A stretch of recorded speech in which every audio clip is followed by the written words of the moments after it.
দিদি জানে একটা সরকারি কর্মচারী তৃণমূলকে ভোট দেবে না, বললেন অধীর রঞ্জন চৌধুরী। পাশাপাশি পশ্চিমবঙ্গের আসন্ন বিধানসভা নির্বাচনকে সামনে রেখে অবসরপ্রাপ্ত আইপিএস এন.কে মিশ্রকে বিশেষ পর্যবেক্ষক বা স্পেশাল অবজারভার হিসেবে নিয়োগ করলো এবার নির্বাচন কমিশন।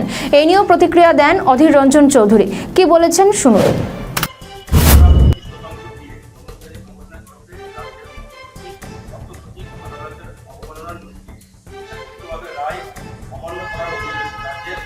দেখুন, যদি এই শিক্ষকরা 5টা বিধানসভাতেও ভোট এদিক ওদিক করতে পারত, তাহলে দিদি এতক্ষণ দিয়ে দিত। সমস্যা হলে এই কর্মচারীদের, যাদের ডিএটা পাওনা, লড়াই বছরের পর বছর ধরে করছে, আজকে তাদেরকে পশ্চিমবঙ্গের তৃণমূল সরকারের নিষ্ঠুরতার কারণে তাদের নিজেদের অধিকার থেকে বঞ্চিত করা হচ্ছে। দিদি এটা করছে এই কারণেই, দিদি জানে এই কটা কর্মচারী পশ্চিমবঙ্গের কোটি কোটি মানুষের মধ্যে কোথায় আর থাকবে, কি আর করবে। ভোটে তো এদেরকে আমাকে হারানোর ক্ষমতা নেই, ভোটের ভাগ্য নির্ধারণ করার ক্ষমতা নেই এই কর্মচারীদের, তাই তারা মায়ের ভোগে যাক, কোনো অসুবিধা নেই। কিন্তু এই কর্মচারীদের এতদিনের যে লড়াই, এই লড়াইকে সম্মান জানিয়ে বলতে চাই যে এই লড়াইয়ে আপনারা জিতছেন এবং জিতবেন। বলে না, গাধা জল খায় গুলিয়ে, এই সরকারকেও টাকা দিতে হবে। গাধা যেমন জলটা গুলিয়ে গুলিয়ে খাচ্ছে, আর খেতে দিন এই সরকারকেও দিতে হবে, কারণ এটা আপনার পাওনা।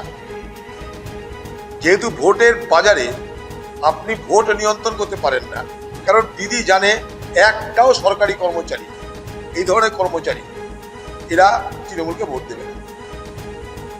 যে কটা ওখানে প্রতিবাদ করছে, ডিএর জন্য যারা বছরের বছর ধরে অপেক্ষা করছে, তাদের একটা ভোটও, যে তৃণমূল পার্টি করলেও একটা ভোটও তৃণমূলের বাক্সে যাবে না।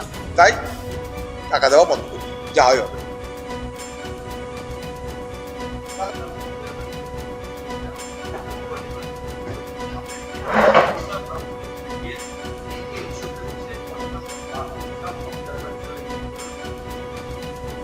নির্বাচন কমিশনের তো অধিকার আছে। আমি নির্বাচন কমিশন যতক্ষণ মনে করবে সব ঠিক আছে, ততক্ষণ নির্বাচন কমিশন করবে। যারা অবজারভার তাদেরকে যথেষ্ট মনে হচ্ছে তাই করতে পারছে, এটা নির্বাচন কমিশনের নিজের অধিকারের মধ্যে পড়ে। এই জায়গাটাই আমার কিছু বলা উচিত না, কারণ এটা নির্বাচন কমিশন নিজের এখতিয়ারের মধ্যে পড়ে। সমস্যা হচ্ছে এত প্রয়োজনটা হচ্ছে কেন, এটাও দেখা দরকার। রাজ্যের সঙ্গে নির্বাচন কমিশনের সমঝোতা করে, আন্ডারস্ট্যান্ডিং করে, কোঅর্ডিনেশন করে সবকিছু হলে ভালো, কারণ তাতে মানুষের ঝামেলা কম। আমরা দেখবো মানুষের যাতে ঝঞ্ঝাট কম হয়।